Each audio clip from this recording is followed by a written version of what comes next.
Yes, finally അർജുൻ്റെ rescue process മികച്ച രീതിയിൽ ഇപ്പോൾ പോയിക്കൊണ്ടേയിരിക്കുകയാണ്. എന്തായാലും അതുമായിട്ട് വന്നിട്ട് വളരെ പ്രധാനപ്പെട്ട ഒരു അപ്ഡേറ്റ് ആണ് പുറത്തേക്ക് വന്നിരിക്കുന്നത്. എന്തായാലും ആ ഒരു അപ്ഡേറ്റ് എന്താണെന്ന് അറിയുന്നതിന് മുമ്പ് നിങ്ങൾ തീർച്ചയായിട്ടും ഈ ഒരു ചാനൽ ലൈക്ക് ചെയ്യുക. ലൈക്ക് എന്ന് പറയുന്നത് ഭയങ്കര ഇമ്പോർട്ടൻ്റ് ആണ്. ഇതുപോലുള്ള അപ്ഡേറ്റ് പെട്ടെന്ന് നിങ്ങളിലേക്ക് എത്തിക്കാൻ വേണ്ടി 500 നമ്മുടെ ലൈക്കിൻ്റെ ടാർഗറ്റ്. എല്ലാവരും അതിലേക്ക് എത്തിക്കുക. നമുക്കറിയാം ഇന്നലെയാണ് നമ്മുടെ ആ ഒരു റെസ്ക്യൂ പ്രോസസ്സ് വീണ്ടും സ്റ്റാർട്ട് ചെയ്തത്. എന്തായാലും ഇന്നലത്തെ ദിവസം 2 മണിക്കൂർ മാത്രം തെരച്ചിൽ നടത്തി ഒരു വീൽ ജാക്കി മാത്രമാണ് കിട്ടിയത്. എന്തായാലും അതൊരു ശുഭപ്രതീക്ഷയായിരുന്നു.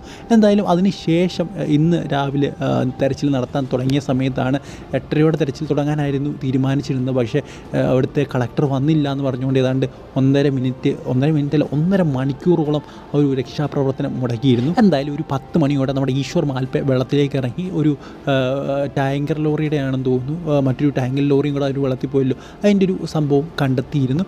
എന്തായാലും അത് മാത്രമല്ല, ഇപ്പോൾ ഇന്ധനത്തിൻ്റെ സാന്നിധ്യം അവിടെ കണ്ടെത്തിയതായിട്ടാണെന്നാണ് നമുക്ക് മനസ്സിലാക്കാൻ സാധിക്കുന്നത് വെള്ളത്തിൽ. സോ അവിടെ തന്നെ ടാങ്കർ ലോറിയും അതുപോലെ തന്നെ അർജുൻ്റെ ആ ഒരു ലോറിയും ഭാരത് ബെൻസും ഉണ്ടെന്നാണ് ഇപ്പോൾ ഏതാണ്ടൊക്കെ ഉറപ്പിച്ചിരിക്കുകയാണ്.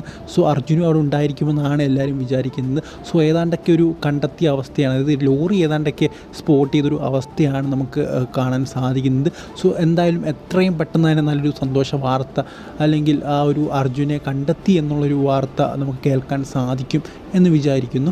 എന്തായാലും ആ ഒരു ഇന്ധനത്തിൻ്റെ സാന്നിധ്യം അവിടെ വെച്ചാണ് ഇപ്പോൾ അന്വേഷണങ്ങൾ നടന്നുകൊണ്ടിരിക്കുന്നത്. പിന്നെ ചില പാർട്സായിട്ട് കണ്ടെത്തിക്കൊണ്ടിരിക്കുന്നുണ്ട്.